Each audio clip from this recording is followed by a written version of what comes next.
What's going on, YouTube? Next Lady here, back with my Week 6 game in the CPL versus CB, aka Wizard Warrior, coach of the Seattle Primariners. I don't really know how he likes it pronounced. CB, or yes, he's called CB in the Discord server, so I'm just gonna refer to him as that. But you'll see his YouTube link down below is called Wizard Warrior, so don't get too confused about that. Anyway, he's a super cool guy, and I was saying last week how I like a lot of the new guys in this season, and CB is no exception. I've actually talked to him a couple of times, like in voice call. Shoutouts to the Mind Knight squad, that was a good time. Alright, so, one more thing actually. CB's videos, along with, along with Gym Leader Geo, although I feel like CB was inspired by Gym Leader Geo, most likely, inspired the style of team builder I'm doing now. Like where I go over his team a little more in depth. Anyway, yeah. So that was his.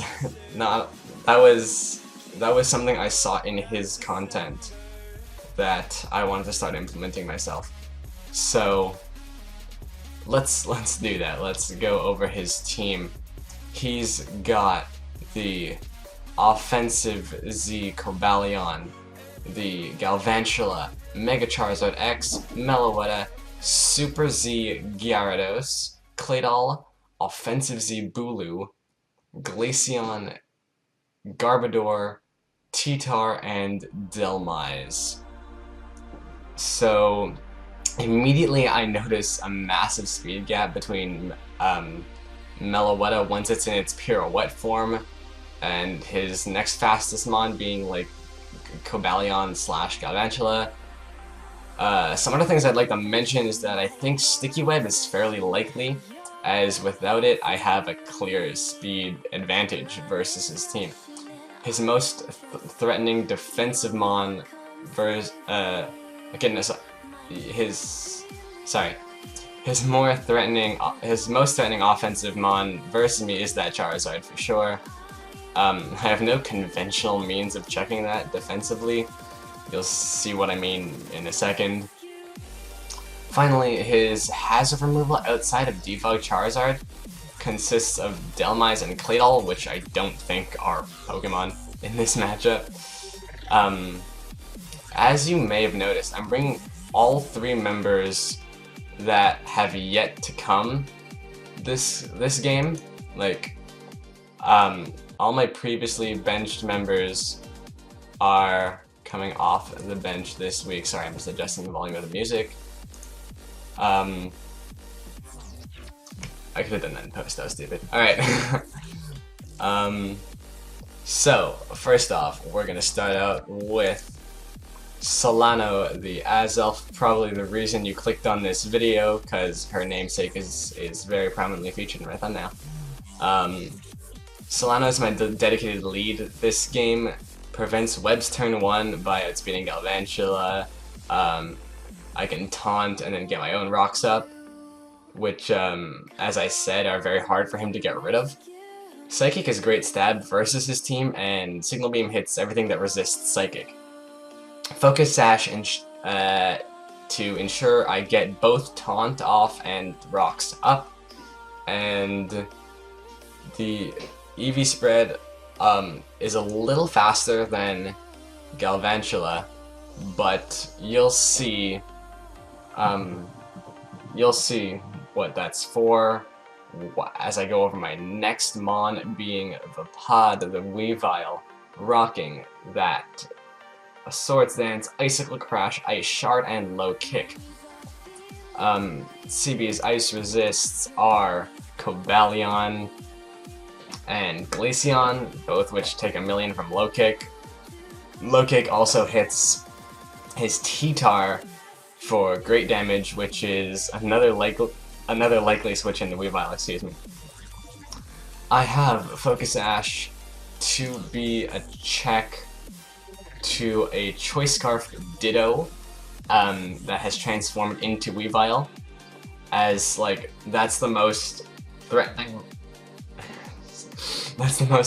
mon on my team of the 6 that I brought that he can transform into, as I don't have an Ice Resist on this team of 6. That's a small part of the reason I'm not running Dark coverage this week, because Ice plus Dark hits the rest of the team super effectively. My speed investment is for an Adamant, Meloetta, Pirouette, max attack, and the rest in HP. This Weavile is going to be my primary win con. I want to sweep late game with it, so I'm going to save it in the back. Now we can go back to Azelf, because if you look at the speed on my Weavile, you'll see that Azelf is 1 point faster than my Weavile, allowing it to revenge kill Ditto transformed into Weavile if it's not scarfed. And as long as I'm out of Ice Sharder range. So that's those two. Now we got Might Talk to You, the Rotom, named of course after the GE bar in Final Battle by Shofu, which is one of my favorite songs on Trap Catchem. I don't want to say it's my favorite, but it's up there, with 2 Sashmons already, I wanted a reliable defogger. Rotom provides me that this week, while being able to 1v1 every single one of his hazard setters except T-Tar, which I can Will-O-Wisp. Well, what's that? Hex, Dense, a lot of things after a Wisp, especially Claydol, which is the only thing he has to block my Volt Switches. Speed is for Max Speed, Adamant, Gyarados, and the rest is in Physical Bulk. Just with its typing, I naturally resist any stab combination from Cobalion and Galvantula, so that's the first thing I noticed when I was putting Rotom on the team. Next up, we got Gilafleur, the Vileplume. Fizdef Vileplume is pretty obvious, I think, as it's a great check to Bulu if I can scout for a Zen Headbutt, which isn't difficult with my team. I've got a bunch of Psychic Resists. And like I'm actually recording this team builder after I've already seen CB's, and he was thinking that Vileplume was the least likely member for me to bring, and that's actually really funny because I thought this was like the first place my mind went. I guess maybe I just wanted to get it off the bench, but if Vileplume actually put in some work, so you'll see how that goes. Where was I? Strength Sap. Yeah, I was saying how I can scout for Zen Headbutt. I have Strength Sap because it's one of the best moves in the game. My primary targets being Zard and Cobalion because those two are likely switch-ins to this thing. Sludge Bomb hits only Bulu really. Toxic is to catch Zard, and HP Fire is to be able to touch Cobalion. Effect Spore is the ability of choice on a Fizdef set, giving me the potential to cripple anything that touches me, which is cool. Remember, it's not hacks if I blind it. Next up, we've got Penance the Aerodactyl, my third physically defensive mon this week. This is my dedicated Zard check. The HP and defense investment ensures that Jolly Max Dragonclaw is a 3-hit KO. From Charizard, Taunt prevents him from setting up or Will-O-Wisping me. I have Roost for longevity, and Edgequake grants me perfect neutral coverage versus his team. The speed investment outspeeds his 108s, and I have the rest in attack. Even with this little attack investment, I always 2-hit KO offensive Charizard with Earthquake, so I don't even have to be risking a Stone Edge versus that mon. And finally, we have the Latios, which is a mixed set this week. And this is a lure mixed Latios. Life Orb with this attack investment lets me 2-hit KO offensive T-Tar and Cobalion with Earthquake, which are his best switch-ins to my Dragon Stab or Psychic. Well, Cobalion's not a great switch into Psychic, but anyway, like my Dragon Stab attacks. Where was I? I'm just sorry. I lose my place in my notes sometimes. Okay, hold on. Mix Latios, Lure, Life Orb, Attack Investment, 2 KO, Cobalion, EQ. Still hitting Zard super effectively, so yeah. EQ still hits Zard super effectively, so if I'm in on Charizard, I don't have to get the drop with Draco.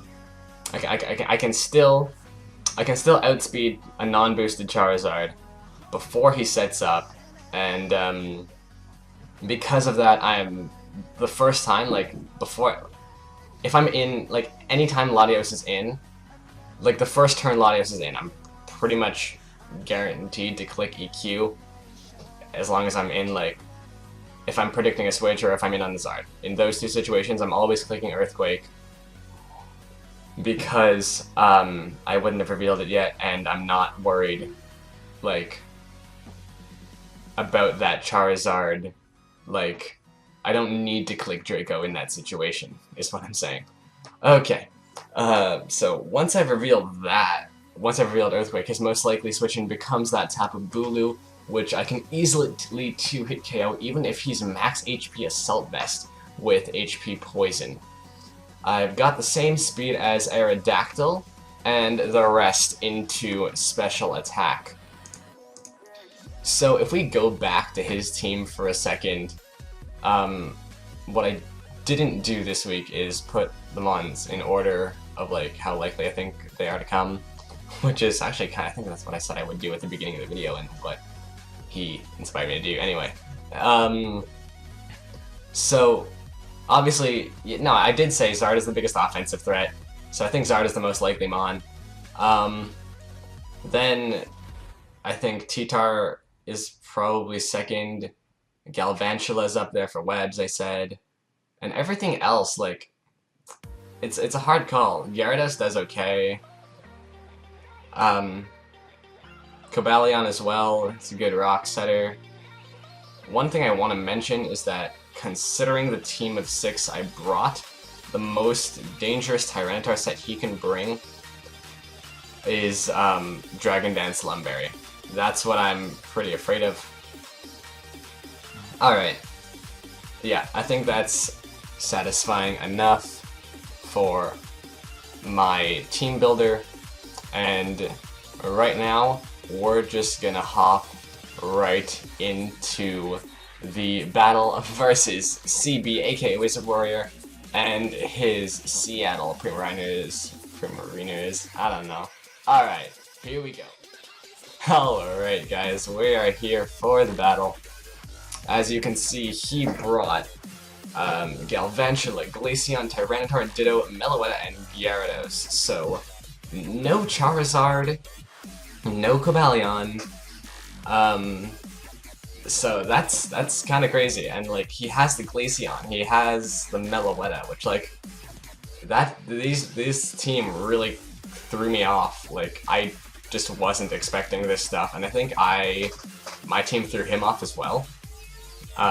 So in both cases, we were both a little like very surprised by what each other brought.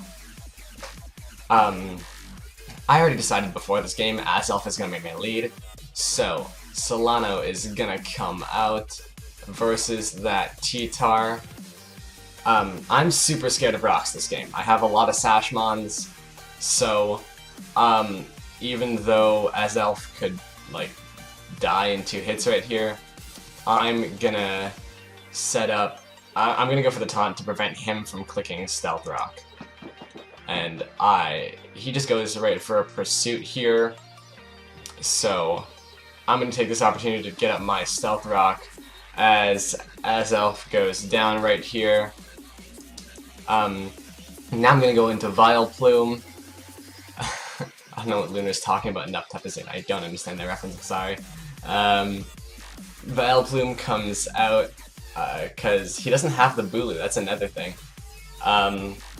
So I can just Strength Sap here, and kind of take on this Tyrant. Like, I can 1v1 this Tyranitar, actually, because based on the Azelf damage, I know he's not any kind of boosting item, and he's not Scarf either. So I was a little paranoid that he was going to end up being that Lumberry D-Dance set that I was afraid of, or just like a Smooth Rock support Tyranitar, which wouldn't make a ton of sense because he doesn't have a Sand Abuser.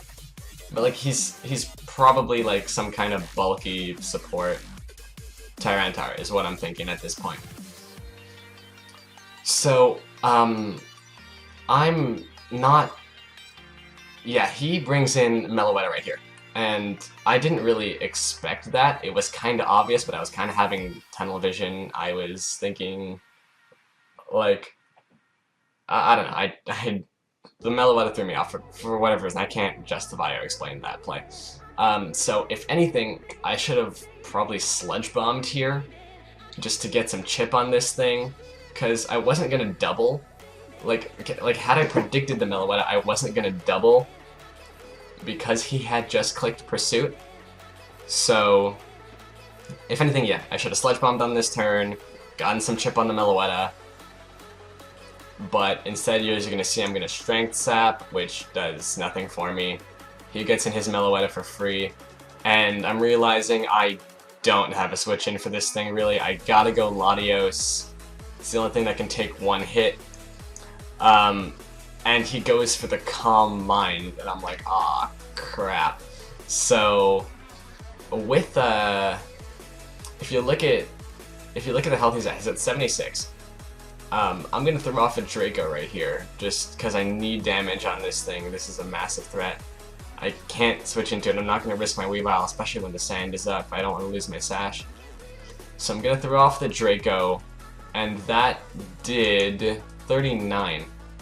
So if I had Sludge Bombed and gotten like a good roll, I don't know if I would have killed, but like it would have been a whole lot easier with, and like if I could pinch it into poison with the sand damage and everything, this Meloetta could have been a lot easier to deal with. But what's going to end up happening is that he Shadow Balls, and I just need to get damage off, and he's able to take out my Latios, which isn't the biggest deal because he doesn't have the Charizard or the Bulu or the Galleon, which are the three things Latios was designed to either check or lure. So I'm not like too upset about Latios going down right here, but it didn't have to. If I like he's at 11% right now. Knowing that I outsped, yeah, if I Sludge Bombed on the turn that Meloetta came in, I would have been able to kill it. He probably would have switched. Hard to say.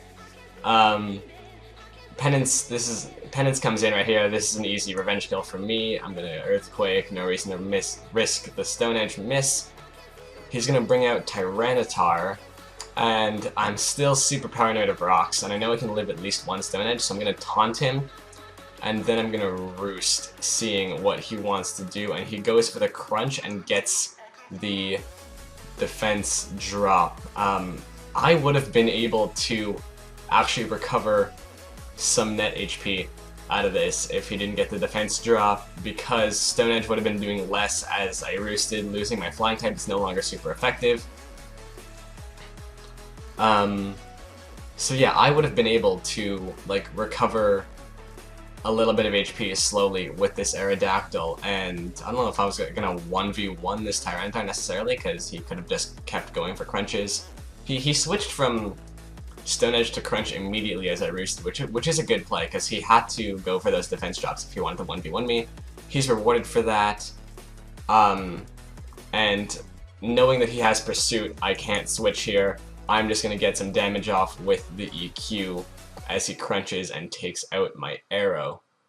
Now I'm going to go back into my Vileplume, weaken this thing. Fire Punch, guys. Fire Punch does 26.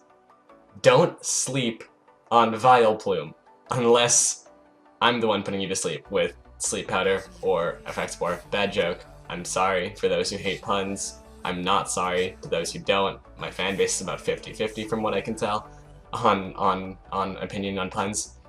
I'm about 50-50. Anyway, okay. Tangent. I'm gonna 1v1 this Tyranitar, which is pretty wild. I'm just gonna click a combination of Toxic, Strength, Sap, because I know I can eat hits, so I can afford the Toxic right here. And now I'm going to HP Fire because I don't want to let the Galvantula in for free. That stun edge miss is kind of important, but like I would have recovered pretty much back to full anyway right here, which is pretty wild. Fire Punch does 20 on the next one. That's crazy, and I can take him out with an HP Fire. I was clicking HP Fire instead of Sludge Bomb because, like I said, I don't want the Galvantula getting in for free and getting some webs up. So he's gonna go Glaceon, and Rotom's not a switch in, and Weavile I don't want its sash broken, so I'm just gonna sack off Vileplume by going for the Toxic on his Wish. He can throw off a Frost Breath right here, which is a cool bring for Calm Mind Latios, I realized. So nice set on CB's part. I know that Hex will 2-hit KO Glaceon regardless of the crit, so that didn't matter. And I can outspeed this Gyarados if it's Adamant, but he's got the Lumberry, which is a nice bring on his part. He Dragon Dances right here, and I just have to take the damage with Weavile and Icicle Crash to take it out. And finally, he's going to bring out the Galvantula. At this point, there's not a ton I can do, because even if he's not Scarfed, then Ditto comes out, and like I'm in range. I think my Weavile is in range of an Icicle Crash. Like, I don't think he needs to lock himself into Low Kick. Or if he's... The only chance I had really was if he wasn't Scarf and then I win a Speed Tie and click Low Kick. But like, I doubt I'd... Yeah, no, it would be a Speed Tie. So the only chance I had there was both Ditto and Galvantula not being Scarfed and winning a Speed Tie. So I didn't have a very good chance here. But he turns out to be Scarfed Galvantula and is able to take out my Weavile, followed by my Rotom in 2 hits. So GG to CB. That was a pretty good game. I've noticed that I'm keeping my losses very close in this league. I'm 2-4 right now, which sucks. Like, this puts me like, I think as of at the end of week 6, slight spoilers, all the returning coaches from last season are in the bottom 4, which is like that doesn't speak great for us, but it does go to show that the new coaches are all really good, because there's me, Pog, Cameron, and Chu, who all made playoffs last season, right? But now we're sitting at the bottom of the standings, and all the new coaches we invited are doing better than us. So it shows the dedication and skill level of this league has improved. And like, I feel this is nice because I'm a mod in this league, and I feel like I'm pretty invested in this league, even if I'm not doing great. I love all the guys in it, right? So like, this is my favorite family league that I'm in right now. The PUL is also great, but this season 2 is my first league, right? Like, I don't know. I love all the guys in the CPL. I was able to invite a lot of friends that I knew already, right? Who, like, you saw Tony and Aster that I played already. And who am I taking on next week? Next week I'm taking on Cameron, who's like my my second best friend on the internet, I want to say. I said it was Aster in week 4. But yeah, like, where was I going with this? I kept my losses close. Everyone in the league is a great player. So I'm not upset about this. I really want to come back and like hopefully make playoffs because I'm not out yet. But it's gonna take a lot at this point, but regardless, I'm having fun. I think everyone is having a great time. Even if the records aren't great, I think all of the playoff coaches from all the returning coaches can attest to that. I'm pretty sure. Um, and yeah, I don't know where I wanted to go with this. GG to CB. I'm taking on Cameron next. I got a whole bunch of more friends to play throughout the rest of the season. So, even though we're not doing great, I'm looking up, alright? I'm staying optimistic. And, alright. That's gonna be it for me. And I will see you guys later.